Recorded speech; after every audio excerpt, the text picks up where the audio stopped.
All right, let's get this party started, my friends. Welcome to the 2023 Athletics Hall of Fame induction. My name is Stevie Baker-Watson, and I'm honored to serve as the Theodore Catula Director of Athletics and Recreational Sports here at DePauw University. Since 1986, the DePauw Athletics Hall of Fame has honored the legacy of our greatest student athletes, coaches, administrators, and friends of Tiger Athletics. From the earliest inductees like Charlie Erdman, George Lortz, Mary Conklin, and Gami Neal, to the individuals, teams we honor today, Meredith Rinaker Allen, Dave Chalmers, Dan Hanna, Mike Howland, Nate Moch, Joe Nixon, and our 2012-2013 women's basketball team, the Athletics Hall of Fame recognizes the exceptional achievements of our student athletes, coaches, staff, faculty, and administrators. The 6 individuals and 1 team that we recognize today contributed to the rich history of DePauw and have represented DePauw athletics in a first-class manner. Thank you for joining me today to celebrate their achievements. Today, we're honored to be joined by a number of special guests. Please join me in welcoming to the podium Dr. Lori S. White, President of DePauw University.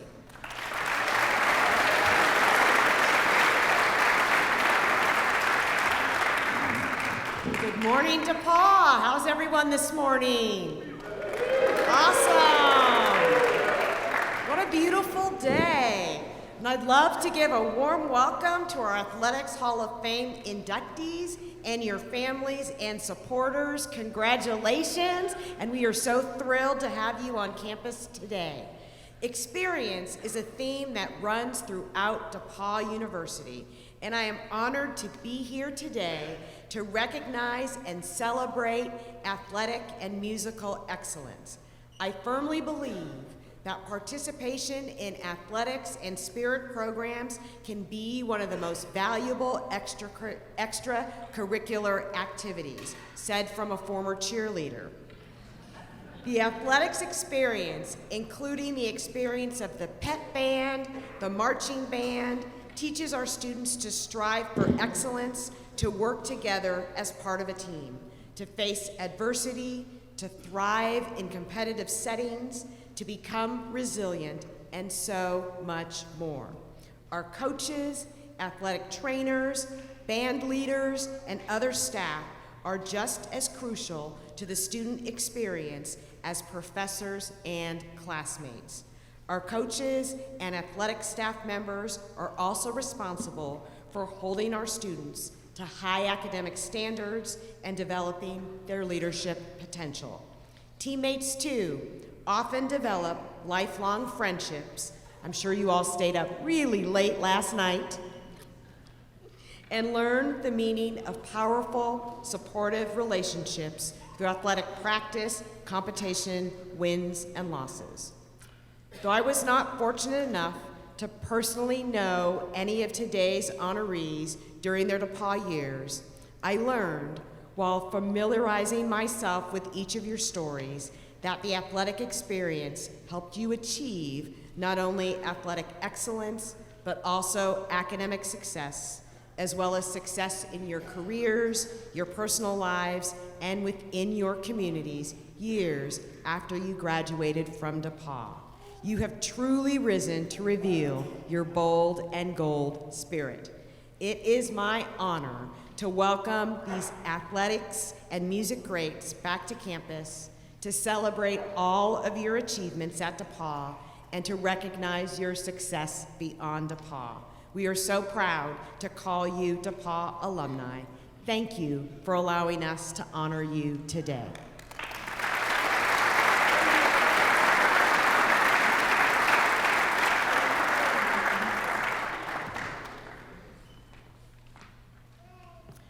Thank you, Dr. White, for your remarks and also for joining us today. A thank you also to Vice President John Mark Day for being our direct supervisor in athletics and supporting this event. And also a very special thank you to members of our alumni engagement staff, specifically Randa Hammett and Dee Wendling, for coordinating this weekend's activities, and to the GCPA event staff, Joe Novak and Jay Beadham, for supporting us. The Athletics Hall of Fame Selection Committee annually reviews nominations and secures supporting documentation before selecting each class of the inductees. For this class, the committee reviewed over 60 different nominations. Please join me in acknowledging now our Athletics Hall of Fame Selection Committee. Permanent members of the committee include Dr. Richard Bonacorsi, Mary Brecher, Dr. Phil Eskew, Dr. David Gelman, Dr. Pam Propson, Randa Hammett, and Bill Wagner. And elected members include Jennifer Bauer, Paige Cotton, Rob Doyle, Sarah Miller-Humbert, and Dr. John Stevens. A special thanks to Dr. Bonacorsi, Dr. Eskew, Dr. Stevens, there's a lot of doctors up here, for helping me on stage. We're also honored to have several current DePauw University Athletics Hall of Fame members in attendance. If any of those folks are in attendance today and are willing to stand, would you please stand for us as I scan the room? Do we have a, yes, we've got one right there. We've got another here. Oh!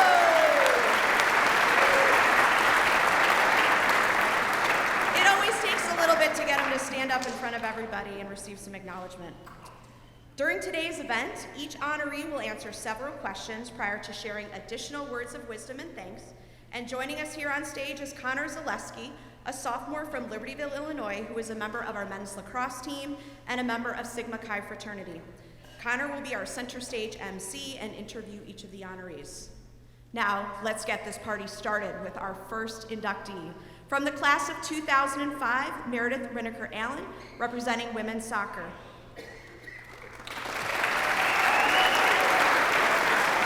Allen earned National Soccer Coaches Association of America Adidas Women's Division III All-America First Team Honors in 2003 and was a two-time All-Great Lakes Region honoree, including second team in 2004 and first in 2003.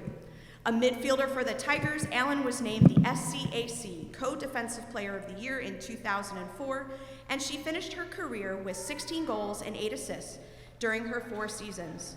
In her career, the Tigers posted a 53-win, 17-loss, 4-tie record, including having 31 wins, 3 losses, and 1 tie in SCAC competition.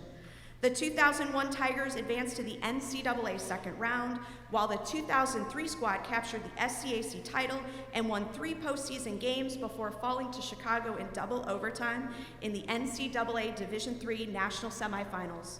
She was selected to the Division III Championship All-Tournament team, and in 2014, she was named to the SCAC's 15th anniversary team. Meredith is currently in her 3rd year as principal of Greenlee Evans Alternative Program after serving as the school's vice principal for 2 years.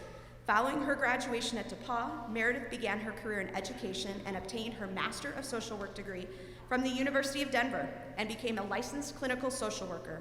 She obtained a second master's degree in education administration before beginning her work at the Greenlee Evans Alternative Program. At DePauw, Meredith majored in English literature and, in addition to soccer, was a member of Kappa Kappa Gamma sorority. Meredith and her husband Hunter have identical twin daughters, and she enjoys spending time outdoors with her family. She loves to bike, ski, hike throughout the state of Colorado, and she also tells us that she puts the cleats on from time to time. Again, please welcome at center stage, Meredith Rinaker Allen.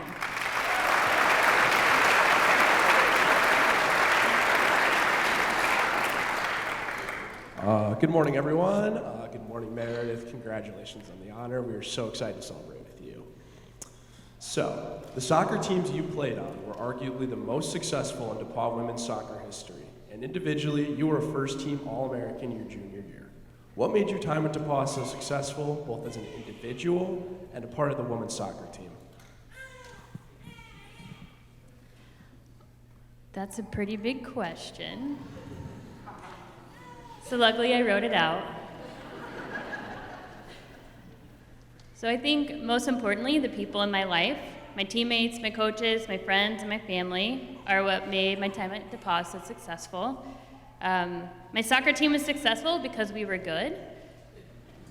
John Carter, our coach, created an expectation of excellence. That was made very clear my freshman year when I first walked onto the field. The upperclassmen modeled this excellence at practice, in the library, at mealtime. Then it just became a way of life. We took our success very seriously. We would go 100 at practice every day and made sure we were fit and strong so we could play the million overtime games we ended up playing every game. Plus, we just had a strong bond. We took care of each other on and off the field. As for my individual success, I would not have these awards if it wasn't for my team. So our success, in turn, became my individual success. And then lastly, my parents had a huge impact on my success. While I was growing up, they would drive me to all of my practices and go to all my games. And in college, it was no different. They wouldn't come to my practices, that'd be crazy, but they would show up to a lot of my games, even though it was 10 hours, a 10-hour drive. So when someone constantly shows up, it gives you confidence and pushes you to make them even more proud. All right, don't worry, this next one's a little shorter. Your career has been rooted in secondary education and social work. What has brought you the greatest joy in your professional career? Besides scoring goals on my students, I work at an alternative high school, so a lot of my students come to me and they don't like school, they don't feel like they've been successful in school, they don't think that they are going to graduate high school, and so my greatest joy is when they walk across that stage and I get to hand them that diploma, and their parents after graduation come and find me and hug me and take pictures of me. That part isn't it's really exciting, but just how the joy that brings to their family. Thank you. All right, don't worry, this one's a little different too. It's also very short. Who's your favorite musical artist? So, I don't know if I have a favorite musical artist, but I definitely had a game day song. Bela Fleck, Big Country. I would listen to it, I would warm up, and then I would kind of calm myself and set my attention with that song with my yellow Discman. And then I walked down the aisle at my wedding to that song. And now, when I get ready for graduations, it's still my game day song, so I blast it on my way to graduations. All right, Meredith, are there any additional thoughts you want to share with us today? Is this my TED Talk?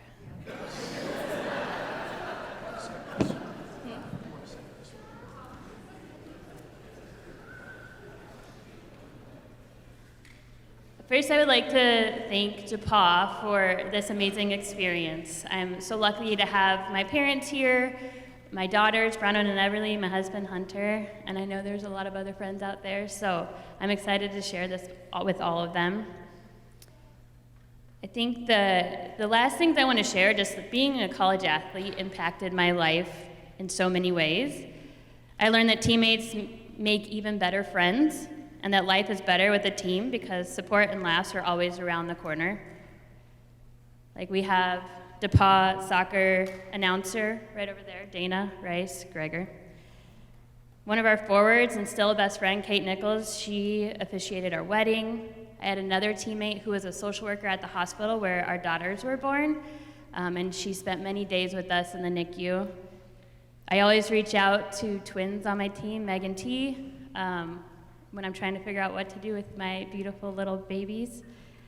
And every day I think of Allison Collette, who is no longer here with us, but was my very first friend here, teammate, bus buddy, and roommate. She gives me countless hours of strength. So no matter how much time passes, there's so much history on these fields that these people feel like home. And not everyone has that, so that's pretty powerful for me. I learned that it takes a lot of hard work to beat a nationally ranked team. We were successful because we were determined and worked nonstop towards a common goal. As a mom, wife, and a professional, I am comfortable and confident in knowing that if I want to do the best, I got to get to work. I learned that even though I was a college athlete, playing intramural soccer was important too, because that's where I met my husband. I learned about unconditional love through the support of John Carter, and he needed a lot of unconditional love for us.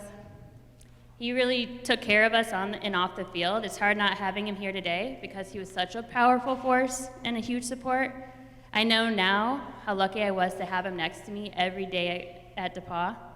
And today it's hard to accept this honor that he undoubtedly helped me reach without him out there smiling back at me.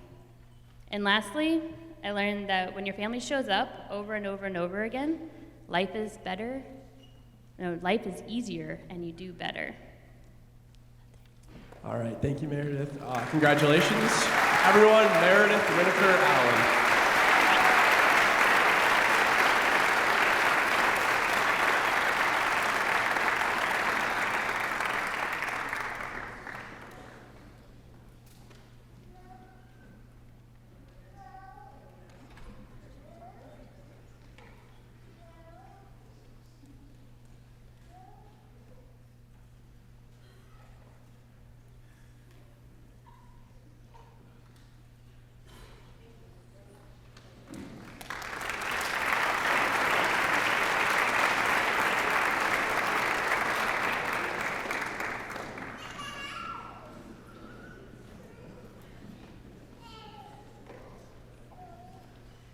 From the class of 1986, Dave Chalmers from baseball.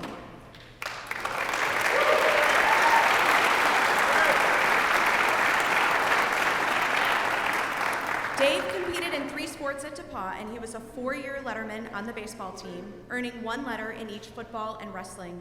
He finished his baseball career with a .344 batting average, which still ranks 17th in program history, and a .553 slugging percentage, which is 8th. A second baseman for the Tigers, Chalmers holds the DePauw baseball record with 111 career bases on balls, including a single season record of 46 in 1985. On our all-time list, his 9 career triples ranks him 9th, while his 26 stolen bases ranks him 13th, and his 10 homers rank him 16th. Dave was a first-team All-Region selection in 1986 and was also a COSIDA Academic All-American Honorable Mention Choice as a senior. Dave spent nearly 30 years with Procter & Gamble, in the beginning selling laundry and dish soap, before transitioning to information technology, human resources, and corporate communication.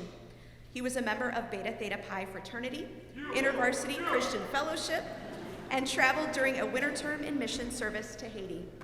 Dave majored in physics and computer science, and still today volunteers in a variety of roles in the Young Life Christian Ministry in Cincinnati and at DePauw. He and his wife Sharon have been married 34 years, with children Audra and Parker in Indianapolis and Adam in Raleigh, North Carolina. Again, please help me welcome Dave Chalmers.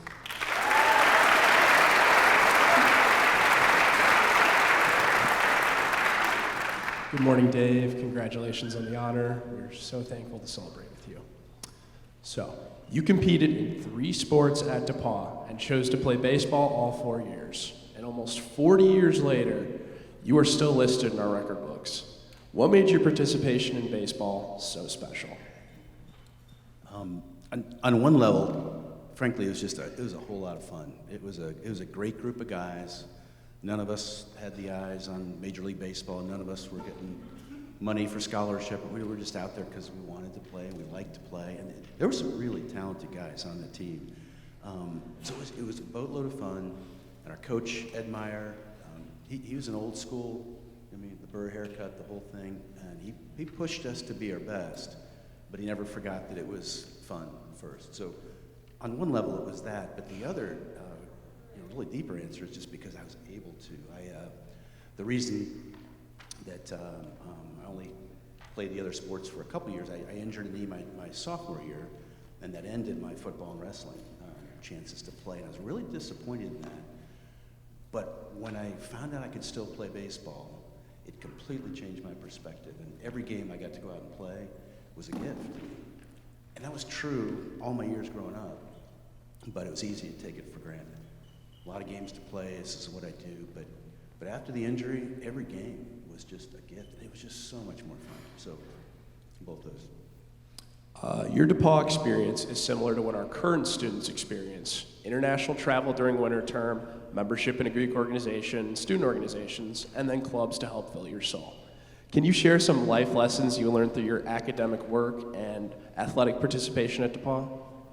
Sure, and I was really grateful to have this question ahead of time to think on this one, because, oh my goodness, I learned so much. But there were 3 things that leapt out to me. And one of them, my kids are probably gonna roll their eyes, but just the fun and the necessity of being a lifelong learner.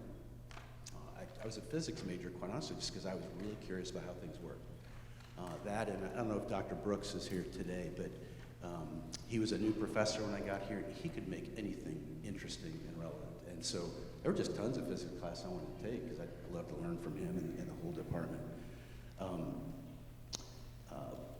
But what I learned after that, though, is my career with Procter & Gamble was that I had to be a lifelong learner because I was working with people all over the globe.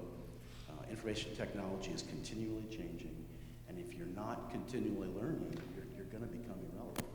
And so even now, post P&G, there's nothing I enjoy more than reading, learning, meeting new people, and I just come to find that every situation you're in, everybody you meet, there's always stuff to learn. It just takes some humility and curiosity to be able to learn. Thank you, Dave. What's your... I'm sorry, before you go, sorry. There's two more things I just got caught up on. My fault. The second thing, and I was a really slow learner on this one, is that my value is in who I am, not in what I can do or what I have. And when I came here, I was doing just like everybody else, trying to build the resume, trying to build the stat sheet, trying to build the GPA, and it was exhausting. And there was never any peace in it. And by the end of the time there, and in these years now, Mary was sharing that really coming to believe that my value is in who I am frees me up so much because I'm not beholden to the stats. But I think the final thing is just to live with gratefulness. This is where I'm going to come back to the knee injury for a bit because it was really disappointing. I had to let go of some things I really wanted to do, but for the first time in my life, I had a lot of time. And I got to do so many more things than I ever would have had a chance to go do. I got to be a officer in my fraternity, and man, what you learn as leadership and courage through that was pretty amazing. The trip to Haiti, I learned so much about loving my neighbor as myself. It wasn't just theory; it was actually getting to do that. I got to pursue a second major. That's how I got into computer science. The major had just been created. Because remember, mid-'80s, no personal computers, no cell phones, dinosaurs still walk the earth, all that kind of thing. But they had just created it. But that ended up being the door opener for the job offer with Procter & Gamble. So my whole career, I could argue, came out of that route. I met friends from such a broader cross-section than I ever would have. And I think the other thing was just a couple friends invited me to get involved in University Christian Fellowship. And I just learned so much about what it is to really be known and loved through that. So just a lot to be grateful for. Thank you, Dave. What is your favorite TV show to watch? Yeah, actually, this wasn't hard at all, but it's a toss-up between Gettysburg, the movie, because I love history, and Lord of the Rings, extended edition, of course, because who doesn't love a redemptive story? So I could watch both of those, and I often do with my sons. Thank you, Dave. Are there any additional thoughts you'd like to share with us today? Yeah. This was also, I was glad to have this in advance. And first of all, just such a treat to be back on campus with my family. I see several friends here, which is cool, and all of you today. This honor has really prompted me to give me a fresh look back on my years at DePauw. Almost 40 years later, and now with my kids being grown, it's amazing how you look at it a little bit differently. And what I was really struck was not the activities, the accomplishments. It just pulsing through my head was the many, many people who made it possible for me. So I want to, first of all, I'm grateful for every coach I had, but in particular, I want to call out Nick Morozes. He's not living anymore, but I wouldn't be here if it wasn't for him because I was all set to go to Purdue in engineering. Everybody else in my family did. But he stopped at my little school and talked to me and convinced me to come down and take a look at the school. And I think he knew that if I came and looked, I'd be interested. And he was absolutely right about that. And he was also an encourager. It may surprise you, I wasn't any taller back then than I am now. But he looked at me and he wanted me. And he convinced me that I could have an impact regardless of my size. So I appreciate him. I am grateful for all the professors that really supported me in the athletic endeavor, especially in the sciences. You got labs to do, you got projects to do, and I needed professors to be flexible to me and coaches to be flexible with my academics. The liberal arts touts that. I really experienced it. It could not have happened if there wasn't the support of my coaches and professors. I'm grateful for many lifelong friends I met at Beta Theta Pi. I'm looking at a couple of the knuckleheads here. And in particular, there was a few older guys, mentors to me that were really influential, and I just really appreciate that. I am grateful to the university because it was continuing to learn and grow and invest while I was here. I mentioned the computer science major that ended up getting me the job. The baseball field we have now was built when I was here. Our freshman year, we played our games up on the football practice field. That was a dangerous thing to take a ground ball on that. But through a generous gift through the Walker family and the university putting the money in, we had a great baseball facility. But above all, I'm deeply grateful to God who gave me the abilities, the breath in my lungs, just to enable me to do all that. So, thank you. Thank you so much, Dave. Congratulations once again. Tiger fans, Dave Chalmers.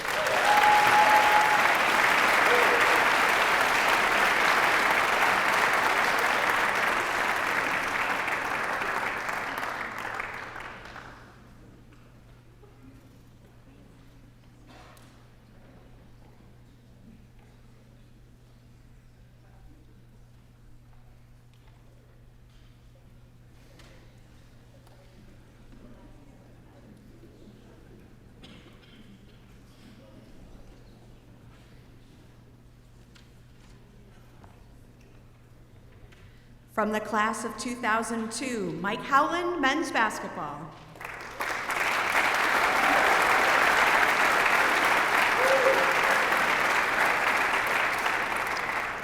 Mike earned second-team All-America honors from the National Association of Basketball Coaches in 2002 and was the SCAC Player of the Year that season as the Tigers advanced to the NCAA Division III quarterfinals for just the third time in program history. He ranks third in DePauw in SCAC history with 490 career assists, and his 180 assists in 2001-2002 remain a DePauw and SCAC single-season record. His 1,276 career points ranks him 14th in program history, and he's still 7th with 357 free throws made. The Tigers posted a 75-win, 28-loss record in his 4 years, including going 22-4 in 2001-2002. At DePauw, Mike was a history major and a member of Beta Theta Phi fraternity.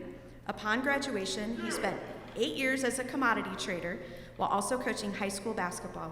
The coaching bug bit him, and Mike made stops at Missouri State University as the director of basketball operations, Winthrop University as an assistant men's basketball coach, before landing at William & Mary University, where he currently serves as associate head men's basketball coach.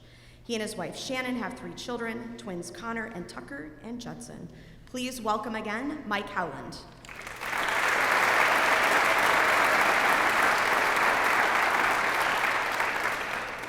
Good morning, Mike. Congratulations on the honor. It has been more than 20 years since you graduated from DePauw, and you still rank on top of our record board with school records for assists in a season and assists in a game, and you are third all-time for career assists. Can you share with us how you approach the game of basketball as a player and how that influences you today? Yeah, I tell our players, just pass the ball to the guys that make shots. It's a pretty simple formula.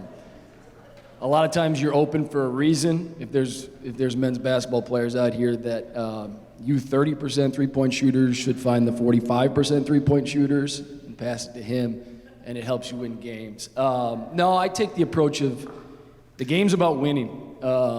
Every game I've ever played, any sport, any of that, you've got to find a way to win. I have zero tolerance for guys that don't compete, and so that's just what I took as a player is when I stepped on the floor, I call it rip your face off guys, and I think I was one. I was going to try to rip your face off if that's what it took to win, and I try to instill that into my players. Winning's hard. You got to do the hard things, and you got to do them all the time. So the point guard in me has carried over, and then don't turn the ball over. Thank you, Finn, for letting me turn it over as much as I did. I try to teach these guys to not throw it to the other team as much as I did back in the day. But yeah, it's the approach I take. Thank you, Mike. You played for Bill Fenlon, and your team advanced to the NCAA Division III quarterfinals for the third and last time in program history.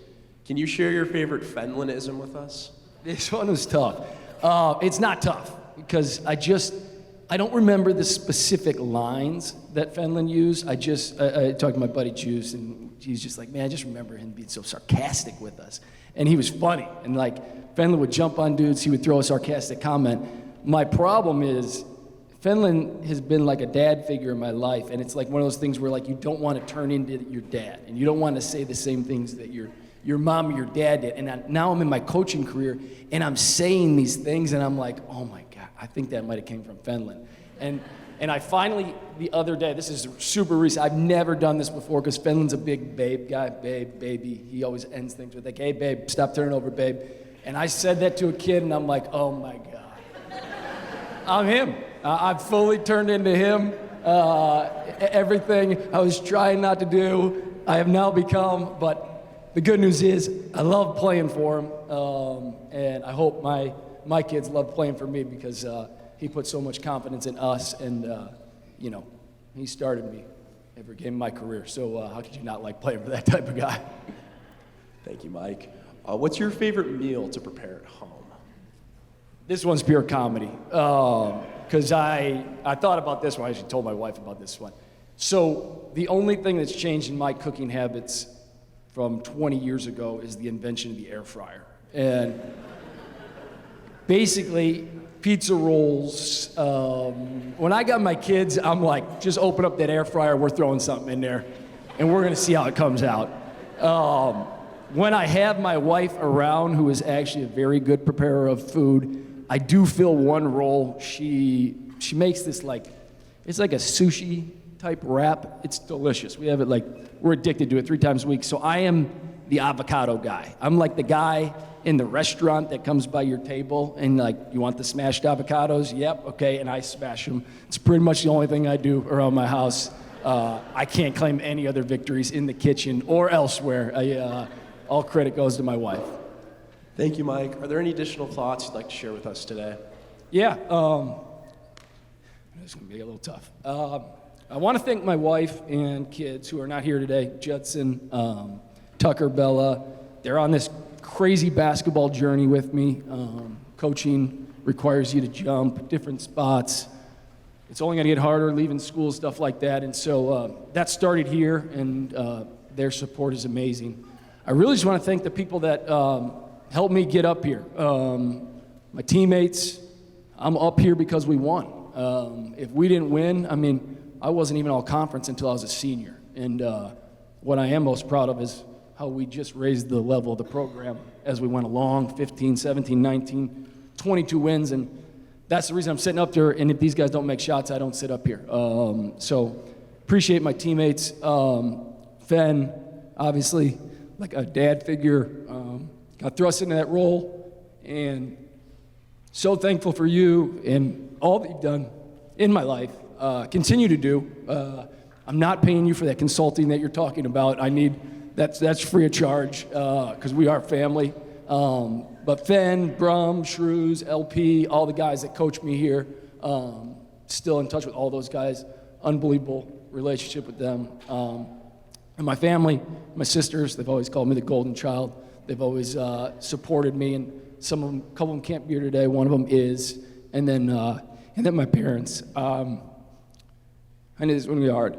My mom's a first ballot Hall of Famer through and through, and just what you did. This place brings back some tough memories because my dad passed away when I was a freshman here, so.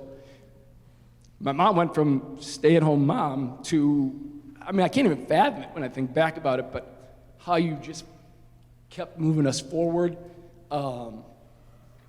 I can't thank you enough for all that you've done and taught us and kept our crew together through, man, we've been throwing some haymakers through the years with different stuff, and yet we're still pushing through as a great family. And then, my dad, he can't be here, obviously. I know how proud he would be. I know like, because I watch my kids now, and like the joy that I get from watching my son on the soccer field and my daughter on the dance floor. I feel that now, and I know how he felt, and he obviously can't be here, but he is. He's up top and looking down. So I think it's he would have been a pretty special day for him, and it is still up there. So thank you to all. Anybody I missed, my buddies out here that made the trip that didn't, early retirees, everybody, thank you. And thank you to DePauw and everything this place has done for me and put me in the Hall of Fame. Appreciate it. Thank you so much, everyone. Mike Howland.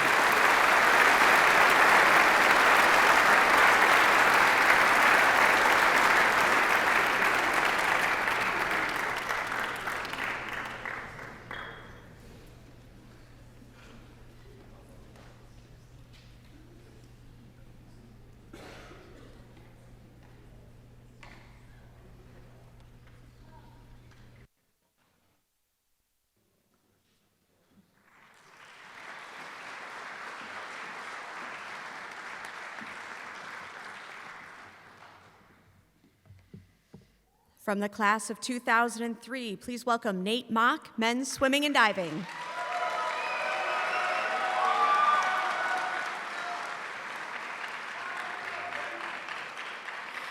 Nate earned NCAA Division III All-America honors as a senior with a 7th-place finish in the 1-meter diving. He also earned All-America honorable mention on the 1-meter board twice with 14th-place finishes in 2001 and 2002. And on the 3-meter board, Moch was a 2-time honorable mention All-America after placing 12th in 2001 and 13th in 2003. He remains the only individual to win SCAC titles on both boards all 4 years, as he helped the Tigers to conference titles in 2000, 2003, and runner-up finishes in 2001 and 2002. Nate also played 1 year of soccer at DePauw and was named to the SCAC 15th anniversary team in 2005 for both 1-meter and 3-meter diving. In 2003, Moch was voted to the COSIDA College Division Men's at-large academic All-America first team. Nate is currently the Vice President of Engineering and Technology Teams at Zillow Group. He started Zillow's growth organization, established the Rich Media Experiences Group, and currently leads engineering for Zillow Home Shopping, mobile apps, growth teams, seller products, and the Trulia site and apps. He was a computer science and Spanish major at DePauw, was a science research fellow, an ITAP associate, FITS intern, Harmon Center intern, and a member of Delta Upsilon fraternity. He recently joined the DePauw Alumni Association board. He has an MBA from the University of Washington and currently lives in Seattle with his wife, Jessica, also a DePauw grad, and his 2 sons, Ian and Luke, and his dog, Gracie. Again, please welcome Nate Moch.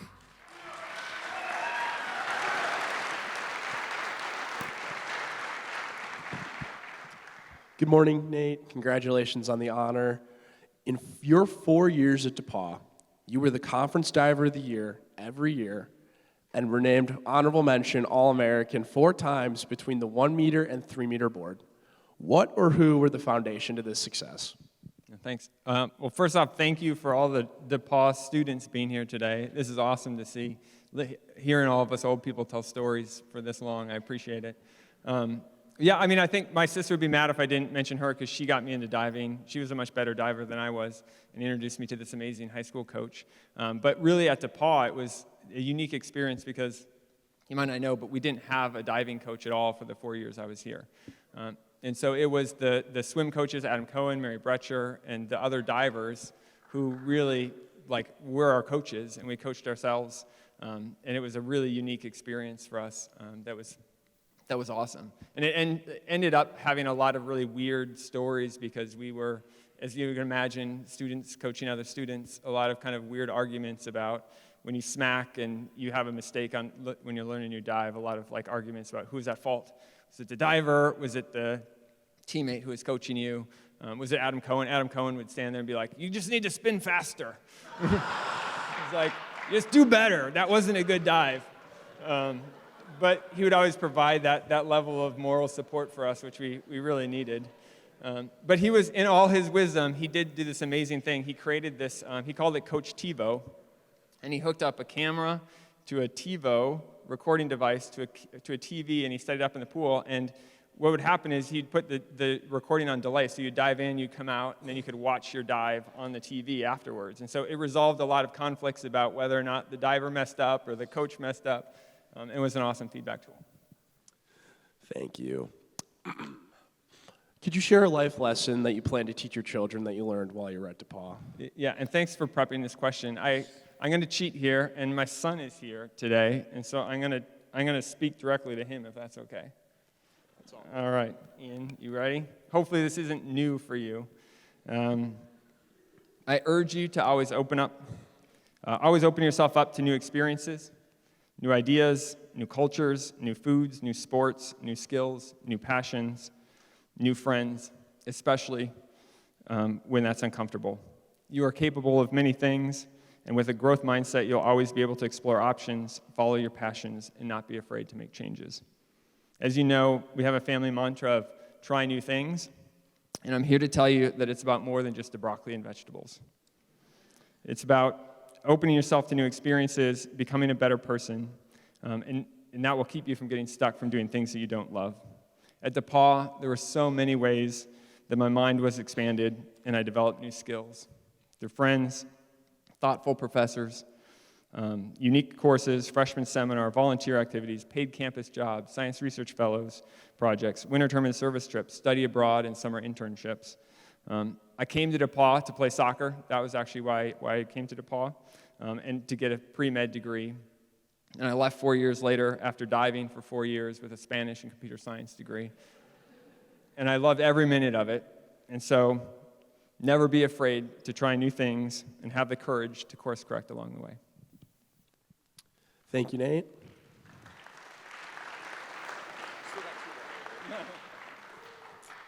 When you need to unplug and relax, where would we find you and what would you be doing? Yeah, I mean, part of that try new things, we love to travel, so we'd be traveling with friends and family. We try to go to a new country every year, and so you'd find us hopefully in a Spanish-speaking country where I can be practicing putting my major to work. All right. Nate, are there any additional thoughts you'd like to share with us today? Yeah, I mean, I think the main thing that I learned at DePauw was about that people and relationships really matter. That is the heart of what makes your journey so valuable and successful. And so last night at dinner, there was a question about, hey, what was your most favorite memory at DePauw, sports memory? And it wasn't about a meet or a competition or a dive. For me, it was really about the practices and the journey along the way, all the small things that I remember about the jokes at practices, these things about teaching each other new dives, and about the TiVo coach, the TiVo that Coach set up, the funny moments and funny things that Coach Cohen would say, and all the support that he gave, coming to practice every single night when it wasn't really his job after the swim practice. Those were the things that really stuck out to me, and I think that that focusing on the people that you spend time with and being intentional about who you spend time with. I think about all the things at DePauw. I chose my sports, my major, my activities, my fraternity based on the people, and that is what made that journey so valuable to me. So I just want to spend a moment to say thank you. Thank you to my amazing diving and swimming teammates, my coaches, my friends, my fraternity brothers and their families, and especially Coach Mary Bretcher, who is the women's coach.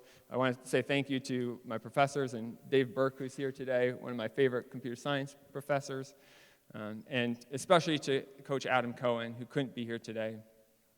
He was really a mentor and a role model for me. Yes, thank you. I appreciate him. This group made that journey very memorable and special for me, and for them I will be forever grateful. So thank you. All right. Once again, congratulations, Tiger fans. Nate Moch.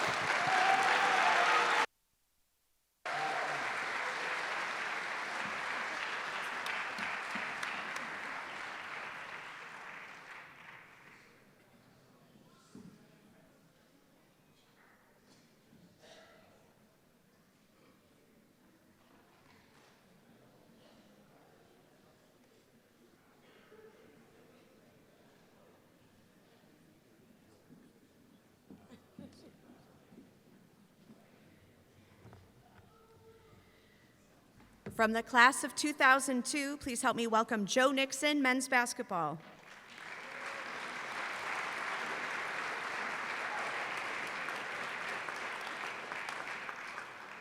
Joe earned all SCAC honors all 4 years as an honorable mention selection in 1999 and a first-team choice in his final 3 seasons. In 2002, he was selected second-team All-America by D3 News after garnering honorable mention in 2001. Today, he still ranks 4th in program history with 1,546 career points and 8th with a 15.6 scoring average. Joe's 184 career three-pointers made are 7th in program history, and his 88 made in the 2001-2002 season still ranks 2nd. His 498 points and 87.8% free throw shooting as a senior led the SCAC as he helped the Tigers to the SCAC title and the NCAA Division III quarterfinals. During his 4 seasons, the Tigers finished with a 75-win, 28-loss record, including going 22-4 in 2001-2002. He was named to the SCAC 15th anniversary team in 2005 and was a second-team COSIDA Academic All-America selection in 2002. At DePauw, Joe majored in math and was a member of Alpha Tau Omega fraternity and Chi Alpha Sigma National Student Athlete Honor Society. After graduating, Joe played professional basketball for 7 years in Europe and Australia before coming back to Indiana to attend law school at IU Robert McKinney. He joined the law firm of Frost, Brown, Todd and practiced in real estate and public finance before heading out on his own to be a boutique real estate developer in Fishers, Indiana. Joe and his wife, Erin Nixon, who is also a DePauw grad, have been married for 15 years with 2 sons, Joey and Ty. Please again welcome Joe Nixon.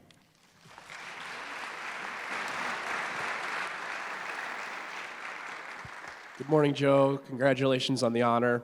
Not many student athletes at DePauw go pro, but you did, spending significant time abroad playing basketball. How did you decide playing international hoops was the next step? And how did your time at DePauw prepare you? Yeah, that was fun.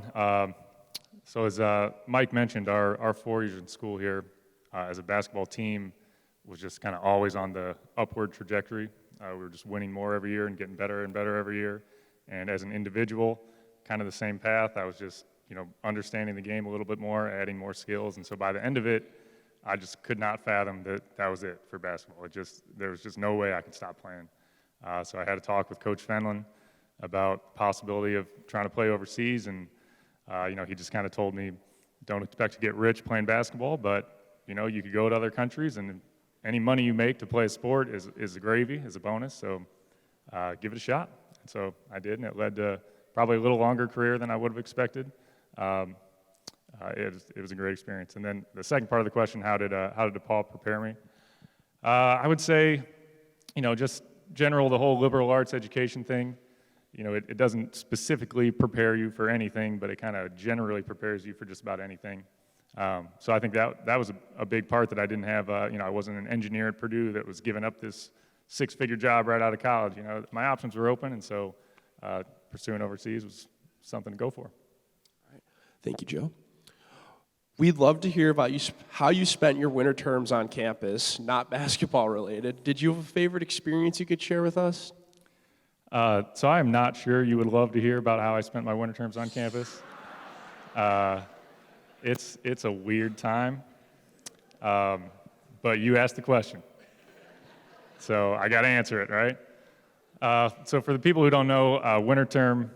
So DePauw has, like most schools, a first semester and a second semester, but sandwiched in there in the month of January is its own kind of weird month where everyone on campus goes and does something cool. They go travel abroad or do an internship, or they go home.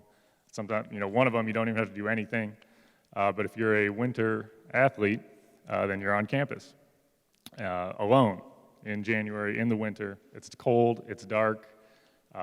For me personally, I was living in a fraternity house that normally has 70 or 80 guys, and now it's like 5 guys in this whole huge building for 4 weeks straight, and so you get really, really bored.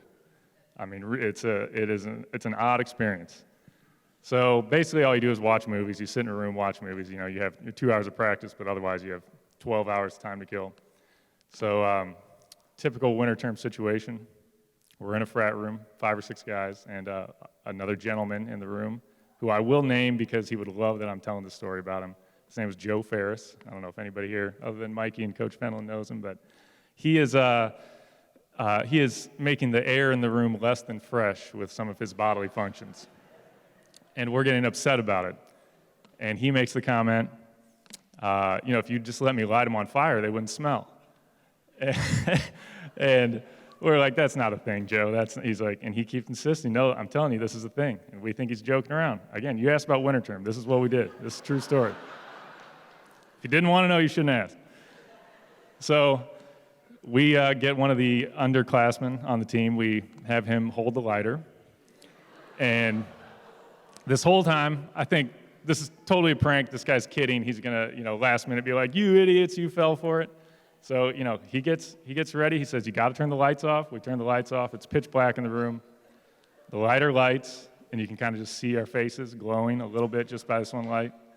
And we're all waiting. And all of a sudden, it was just like, phew. It was like, we could not believe it. It's like when you're lighting a gas grill and the gas is on a little too long, and you're getting nervous, and it's like, oh, this won't light, and then bam! I mean, that's literally what happened. It lit the room up. We run out of the room screaming. We go outside. We're breathing fresh air, laughing hysterically, and that's winter term. That is winter term as a basketball player at DePauw. That's it.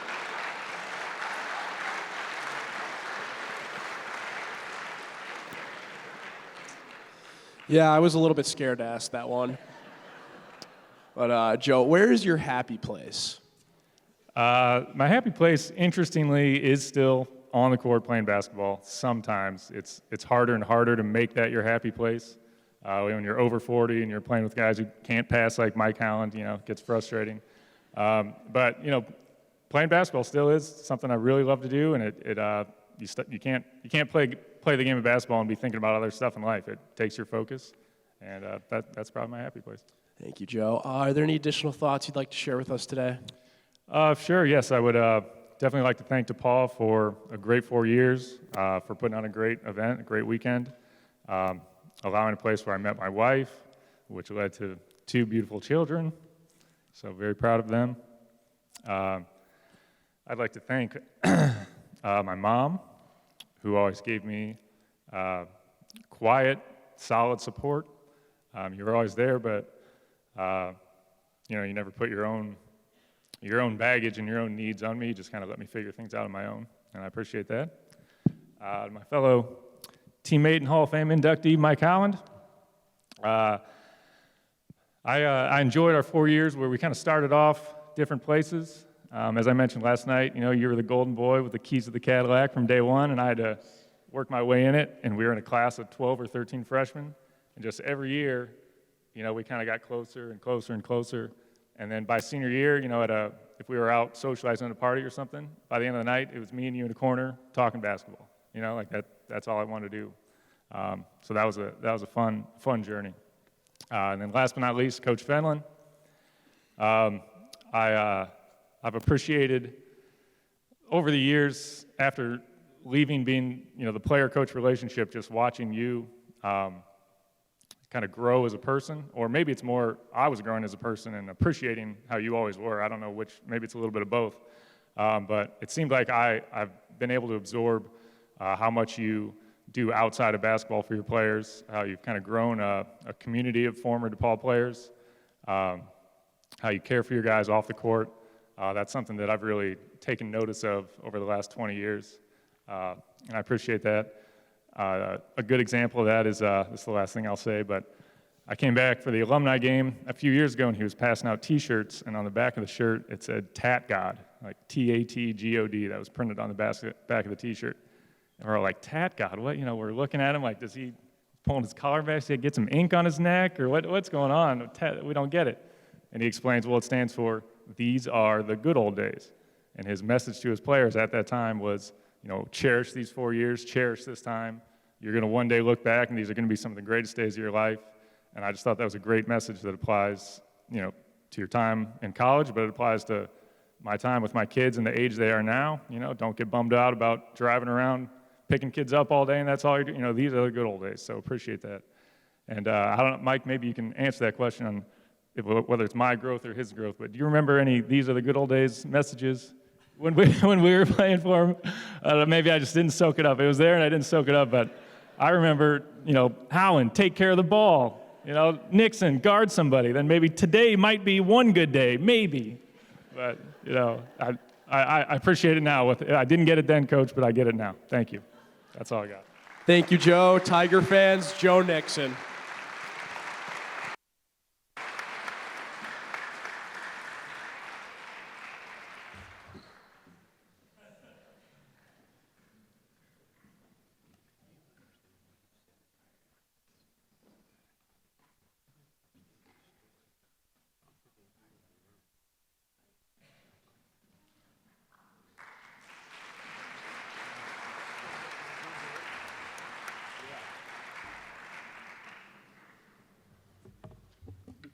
Joe, thank you for that story about winter term. Now that I know what really happens there, yes, I'm going to do some patrolling of my own. I now have the great pleasure of acknowledging the 2013 National Championship women's basketball team.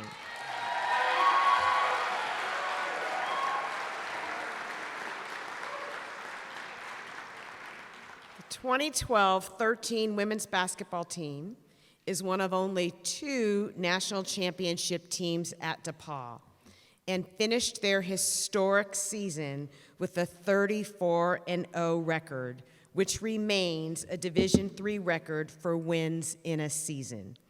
The Tigers outscored their opponents on average by 25 points, with only 3 games decided by fewer than 10 points.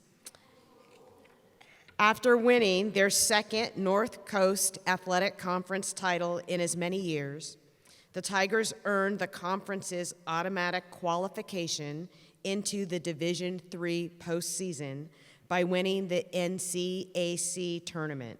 Dominant from the start, they won their first 2 NC2A tournament games by 30 and 27 points, respectively. Yeah, pretty amazing. DePauw remained at home for the next 2 rounds and advanced to the national semifinals for the 3rd time in school history with double-digit wins over my former employer, Wash U, and Christopher Newport. As you can imagine, Neil Fieldhouse was rocking. In the national semifinal, the Tigers beat Williams College before facing the University of Wisconsin-Whitewater in the national title game. Y'all never trailed in that game, and you put on a show on your way to a 69-51 victory. The Tigers finished the year ranked 2nd in Division III in 3-point field goal percentage and 3rd in scoring margin, fewest turnovers per game, and assist-to-turnover ratio. DePauw was also 5th in rebound margin, 6th in scoring defense, and 9th in field goal percentage. Please welcome to center stage the basketball team's representatives, Kate Malloy Gallion and Alex Gassaway McGinnis.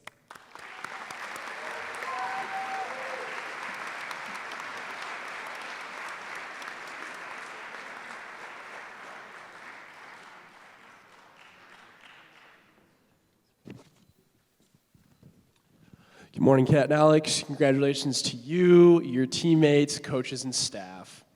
Let's start with a 2-part question. Kate, you have part 1. Alex, you have part 2. Part 1 for Kate. Your first game of the season against UW Stout in a tournament, and you crushed them by 40. What do you remember Coach Huffman telling you in either the pregame or postgame speech? So to be honest, I don't have much recollection of this game in particular.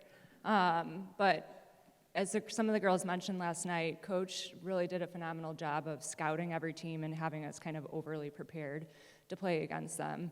And part of the reason we usually won by a lot was because she had a special knack of making us believe that whatever team we were playing could be the worst team in the nation was actually one of the best teams in the nations. And then you have our preseason rankings. So we always were ranked like in the top 5 preseason, which Coach hated.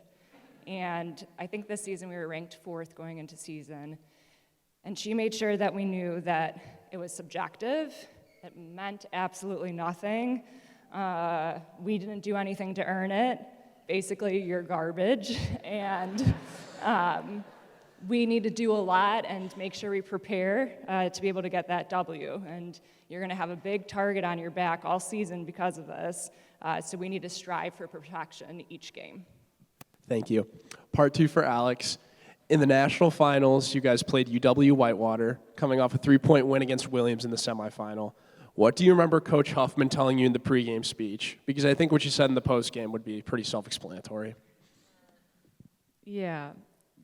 I also have no recollection of that. I also asked several teammates as we were all arriving yesterday, and we all kind of had the same answer.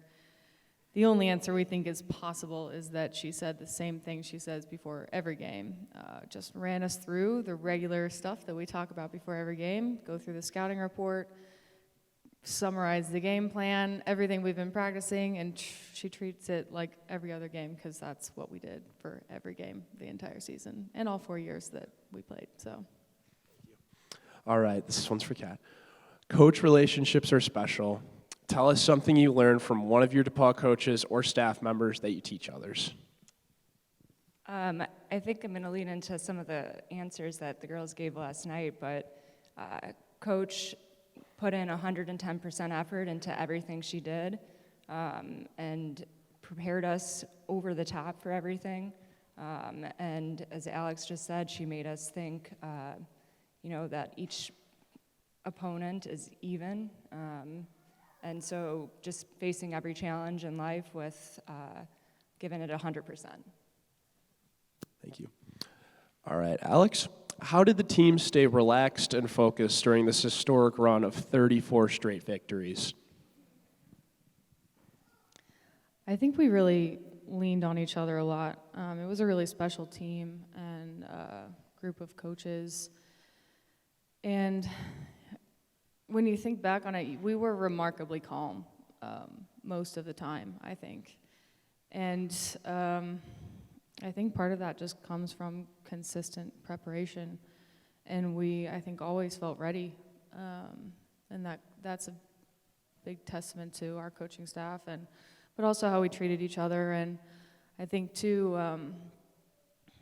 I think we all had a sense that practices were always tougher than games. But that didn't change how we prepared, and also just supported each other on the bench. And it was just a fun season. Everyone got in most games, and we just had a lot of fun. And yeah, just lifted each other up all the time. Thank you. Are there any additional thoughts either of you would like to share with us? Yes. So we kind of prepared a thing together, trying to speak for the entire group back there. So for those who may not know, the women's basketball team at DePauw has several traditions that are passed down from class to class for decades. We had definitely checked in a couple years ago, and many of them are still afloat and being passed down. First of all, we call ourselves GBT, Girls Basketball Team, and Gamma Beta Tau, which may actually be the most powerful unofficial sorority on campus. But other traditions mostly happen on game day. We have the Whose House, Our House cheer after a win, pre-game rap lyrics, the no pants dance, it is what it sounds like, and a hype-up circle talk, swear words expected, right before every tip-off. And the year we won the championship, that was Kat's job. And at some point, she knew we were building up to something big, so to conclude each circle talk, she started highlighting our record. Pretty late in the season, as Coach would not have it any other way. Probably wouldn't have wanted to know she was doing it at the time, but 28 and counting, 29 and counting, and so on for each circle talk. And the moment when I knew that we were going for something big actually ties back to Alex. So for those of you who don't know, Alex was our leading scorer, and just before conference play started, she got injured in practice. She tore her ACL and meniscus, and at that practice, I can just remember that there was this kind of ominous, palpable tension in the air, and everybody went home kind of wondering if all that potential we had been looking forward to was suddenly going to be unobtainable. But as we started to play and other players started stepping up, we continued to win and we continued to play well. And we realized we were a team not defined by one or two players, but that we were a team of an entire roster. And I told my husband I was not going to cry. As a DePauw women's basketball player, I don't lose bets, so I'm going to take a deep breath. So then fast forward to Alex's first game back in, because she decided to continue to play with injury. It was a home playoff game. Pack stands. It was against our rival, Wash U.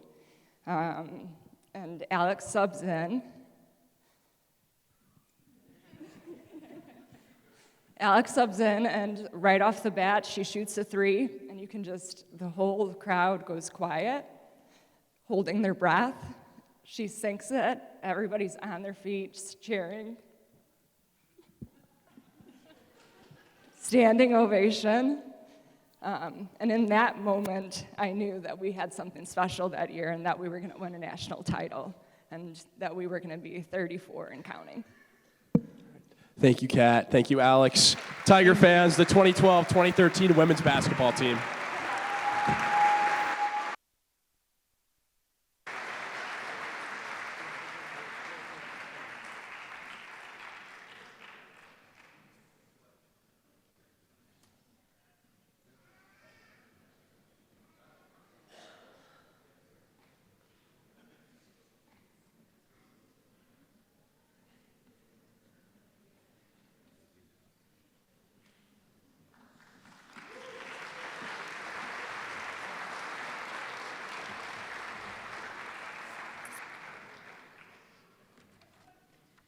All right, Tiger fans, this is an opportunity for me to introduce to you the members of that 2012-2013 women's basketball team.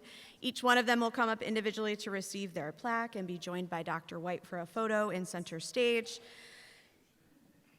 I am not a game day announcer, but I'm going to try and put some pep into this. So please help me welcome Lauren Abendroth Rumbach.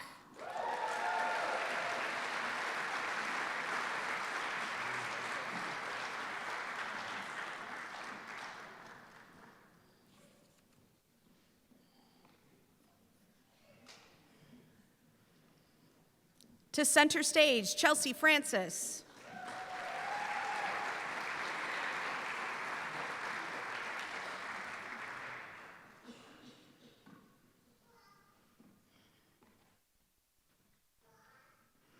Alex Gassaway McGinnis.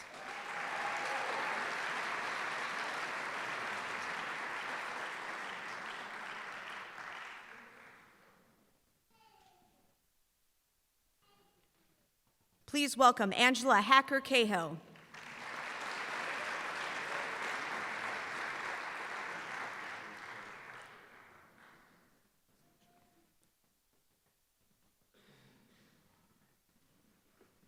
Say hello to Hannah Lukemeyer.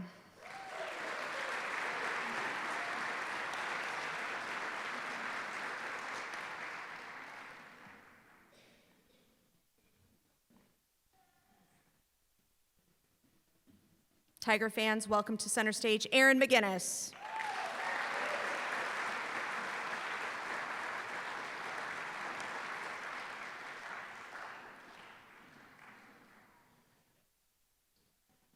Back again to center stage, Kathleen Malloy Gallion.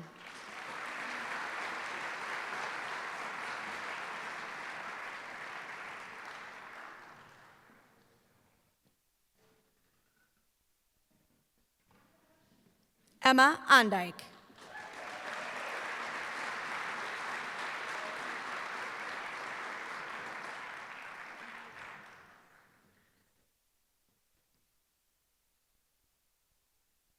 To center stage, Ellie Pearson.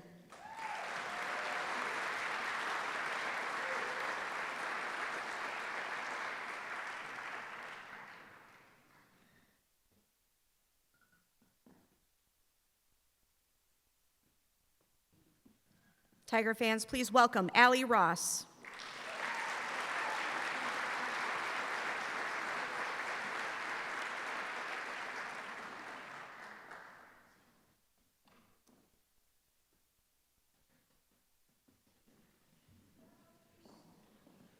To center, Ann Sarkeesian McCurdy's.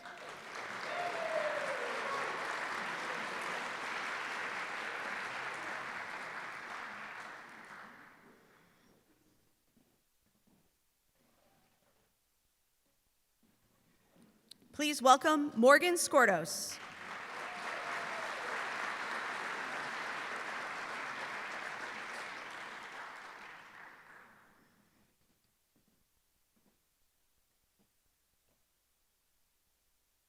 To center stage, Allison Stevens Banger.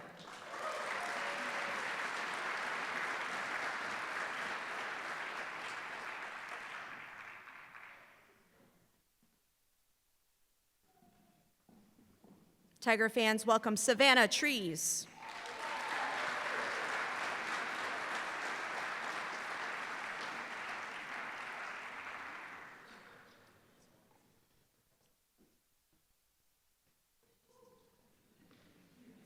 To center stage, Kate Walker Kirkwood.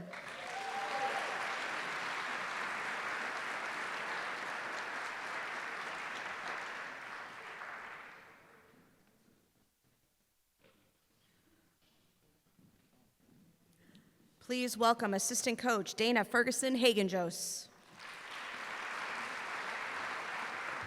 She was here last night. She wasn't here this morning, but we can give her another round of applause. How about another assistant coach, Doug Miller?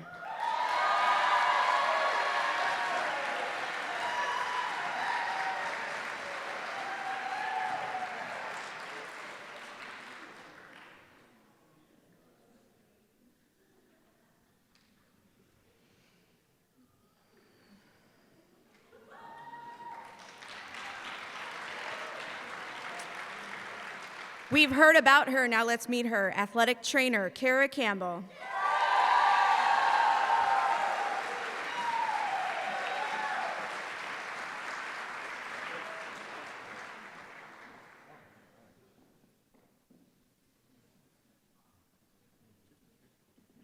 And finally to center stage, head coach Chris Huffman.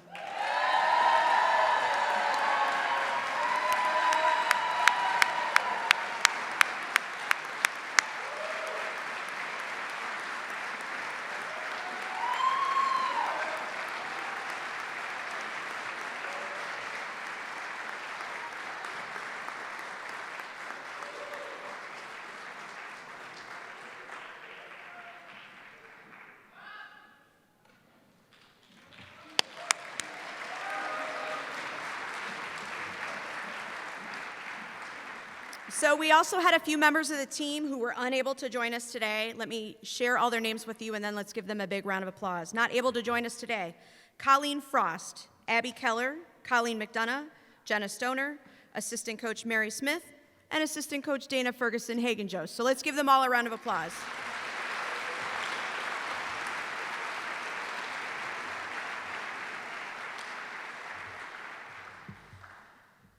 All right, introducing today from the class of 1947 and 1948, Dan Hanna, Director of Bands, represented by his son Steve Hanna and daughter Sandy Hanna Liston.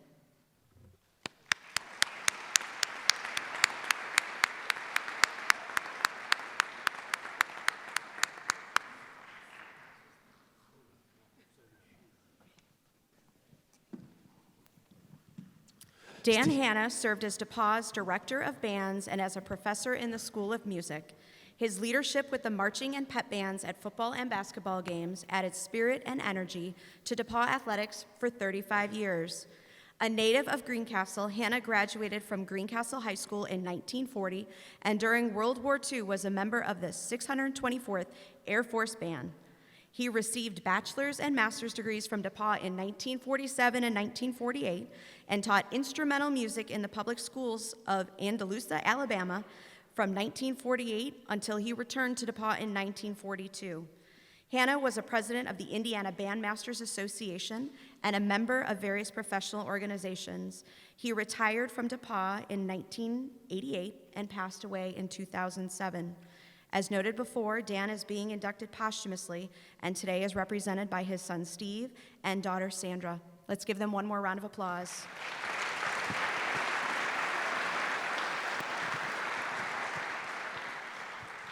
Steve and Sandra, thank you for being here. Congratulations on your father's honor. Just like our other honorees today, your dad was influenced by special people, coaches, family members, and friends. Who were the special people that influenced your dad, and how did they influence him? He learned his duty and his service from some master sergeant in the Army at some godforsaken post down in St. Angelo, Texas, where he was stationed during his period in the Army. They had so little to work with at that time, and as people got moved around during the war, and this person here and this person there, sometimes the band was 12 people in size, sometimes there were 35, so he had to learn how to make things work, perform the ceremonies, the parades, sometimes entertainment for the soldiers that were at these forts. And it was a challenge to organize and get it going. And I kept seeing in his correspondence through his scrapbook some name, Master Sergeant Thomason, whoever that was. I'm sure this old boy just drilled it into my father how this worked and how to make it work. And when he got out of the service, finished his degrees, did his public school teaching, and came back to DePauw, that's how he worked within this small organization to make the music program, especially the bands, work. Thank you. We'd love to hear your favorite Dan Hanna and the marching band or pep band story, and why is it your favorite? Because it's real. I told one last night at the banquet involving the pep band and the football team. Today, it's the 83-84 men's basketball team and the pep band that had a great story. That team, coached by Mike Steele, some Purdue hard-nosed guard, we're just a bunch of cowboys and we're playing a hell of a season. And they qualified for the Division III men's basketball tournament. Big deal. The ladies know all about that too. And so, as happened for the men, the regionals and the the quarterly finals were all over here at the field house. DePauw had home field advantage, and the band they're playing for everything, and they're just skunking all these teams as they're making their way and make it to the Final Four. Well, congratulations, we're going to the Final Four. The band's packing up over at the field house, and running across the way is at that time the athletic director, Tommy Moch. He's going, Dan, come here, we got to talk. We got to take the band with us next week up to Michigan. I think the finals were in Grand Rapids. And Dad's looking at his watch going, well, that's 4 or 5 days away. We got to get some things figured out real quick. There's some stuff you don't. And Tommy says, yeah, you're right. I'll call you at your office tomorrow morning. We'll start putting things in order. Pretty big deal. Take the pep band to the Final Four. So Dad's in his office the next morning, probably getting ready for class, and the phone rings, and he thinks it's Tommy. Answers the phone. Yeah, Coach, what's up? And the voice on the other end says, well, I'm not sure who you were expecting, but I'm calling you from Bridgeport, Connecticut. I represent a new sports network, ESPN, and we're telecasting the tournament that weekend, and we understand you're bringing your band up there. We would like to hire you to be our live music source on the spot. We don't have any music source productions yet. We're a new company. We'd like to help you with your finances for the trip. Would you be interested? And Dad says, well, I don't know. I've got a lot to deal with. I've got to get things set. And the guy says, wait a minute. What can I do to convince you that this is real? What do you need? And Dad said, well, I'm going to need 16, 17 hotel rooms real quick. And the guy says, done. And Dad said, we can talk now. It was a great experience for the band. Dad even brought up a couple of extra students to be a conductor and librarian because music was going left and right, playing in and out of commercials, in and out of timeouts, halftime background music, playing the credit roll at the top and at the end. It was quite the experience for the band. The kids conducted. Dad sat over in the corner with the headphones and the talkback on, the director telling him what to do, when to do. What a great experience. You don't get to do that often. And there's the key phrase. Dave and I were talking over here a few moments ago. For the students here, you get to do this. You don't have to do it. You get to do these experiences that are at our school like this. It was a great time for the band. It was a great time at DePauw. Thank you. Where was Dan's happy place? Any place he could smoke his cigar without infuriating somebody. On the beach, looking for shells. Sanibel, Florida, was his happy place. Smoking a cigar and looking for shells and having a good meal. Yeah, that's